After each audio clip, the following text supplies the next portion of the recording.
శ్రీమాత్రే నమః. అందరికీ నమస్కారం అండి. Welcome back to our channel. దెయ్యాలు ఉన్నయ్యా? ఇవాళ మనం చెప్పుకునే టాపిక్ ఏంటంటే దెయ్యాలు ఉన్నయ్యా లేదా దాని గురించి చెప్పుకుందాము. వీడియోనైతే ఎక్కడా స్కిప్ చేయకుండా చూడండి. దెయ్యాలు ఉన్నయ్యా? ఎవరైనా ఒక మనిషి శారీరక వాంఛలు తీరకుండా కానీ, పగ ప్రతీకారంతో కానీ, తీరని ఏ కోరికలతో కానీ మరణించడం జరిగితే వారి ప్రేతాత్మ అక్కడి వారిని ఆవహించి బాధిస్తుందని పూర్వీకుల నమ్మకం. ఆ దెయ్యాలు ఎక్కువగా గిరిజన ప్రాంతవాసుల నమ్మకంలోనే ఎక్కువగా ఉంటుంటాయి. ఎవరైనా "నువ్వు దెయ్యాన్ని చూసావా?" అని అడిగితే, ముసుగేసుకొని ఉంది, చెట్లల్లో పరిగెత్తుకుంటా పోయింది, మండే కొరివిలా ఉంది అని రకరకాలుగా చెప్తారు. కానీ ఇదంతా మనోదిగ్భ్రమ, క్షణకాలం బుద్ధి వైకల్యం. ఒక్కోసారి మనం ఒంటరిగా దారి వెంట వెళ్తుంటే మన వెనక ఎవరో వస్తున్న భ్రాంతి కలుగుతూ ఉంటుంది. ఇది సహజం.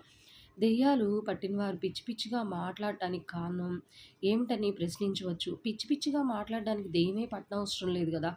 మనం బస్టాండ్లో కానీ, రోడ్ల మీద కానీ ఎందరో పిచ్చి వాళ్ళని చూస్తుంటాము.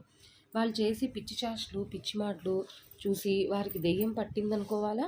అసలు దెయ్యాలు ఆడవారు మాత్రమే ఎక్కువగా పడతాయా? ఎందువల్ల? బలమైన కోరికలు మనసులోనే అణిచివేసుకుంటూ బ్రతకవలసిన దుస్థితి ఆడవారికి మాత్రమే ఉంటుంది. ఈ కారణాల వల్ల మనోవైకల్యానికి లోనైనప్పుడు మెదడు దారి తప్పుతుంది. మెదడు సరిగా పనిచేయనప్పుడు ఎన్నో వికారాలు కలుగుతాయి. కొద్ది రోజుల్లో కొందరు మామూలు స్థితికి వచ్చేస్తుంటారు. అంతేకాని చీపురు దెబ్బల వల్ల, వేపమండలతో హింసించినందువల్ల, విభూది వల్ల ఏమీ జరగదు. అభివృద్ధి చెందిన అగ్రరాజ్యాల్లో కూడా ఈ దెయ్యాల భ్రమ ఉందంటే ఆశ్చర్యం కలక్క మానదు. క్రీస్తు 14-16 శతాబ్దం మధ్యకాలంలో ఇంగ్లాండు, ప్యారిస్, ఫ్రాన్స్ మొదలైన యూరప్ దేశాల్లో లక్షల కొద్ది దెయ్యాల మాంత్రికుల్ని కాల్చి చంపివేయడం జరిగింది. దేవుణ్ణి నమ్మినప్పుడు దెయ్యాలను కూడా నమ్మాలి కదా అని ప్రశ్నించే బుద్ధిమంతులు చాలామందే ఉన్నారు. దేవుణ్ణి నమ్మడానికి, దెయ్యాన్ని నమ్మడానికి చాలా వ్యత్యాసం ఉంది కదా. ఉపకారం చేసేది దేవత, అపకారం చేసేది దెయ్యం. రెండింటికి వ్యత్యాసం ఉంది కదా.